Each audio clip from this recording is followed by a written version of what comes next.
Peggy 16. Sega.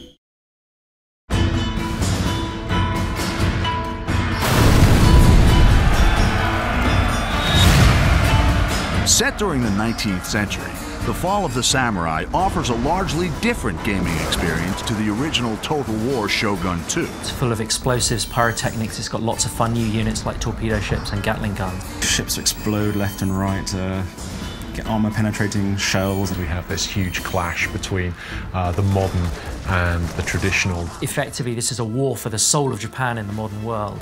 Torpedoes in the water, sir! In The Fall of the Samurai, the campaign map has been extended both further north to Hokkaido and to new island provinces in the south. Ultimately, at the end of the Boshin War, the shogunate forces were chased by the imperial forces into Hokkaido, forming the Ezo Republic, which was kind of the last stand of the shogunate forces. The campaign map has been reimagined to reflect the new time period, with steam railways making their first appearance in a Total War game.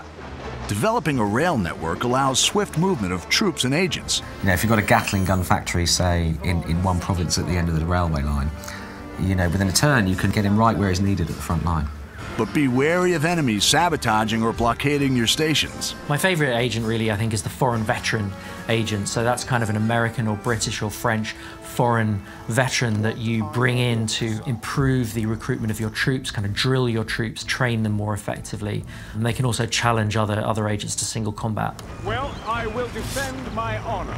The American, British, and French nations play an important part in the struggle for victory. Japan was rich in natural resources and obviously trade opportunity. The Americans were very keen on tapping this potential. You know, a bunch of Americans turn up and say, you will trade with us, and back it up with some gunboats.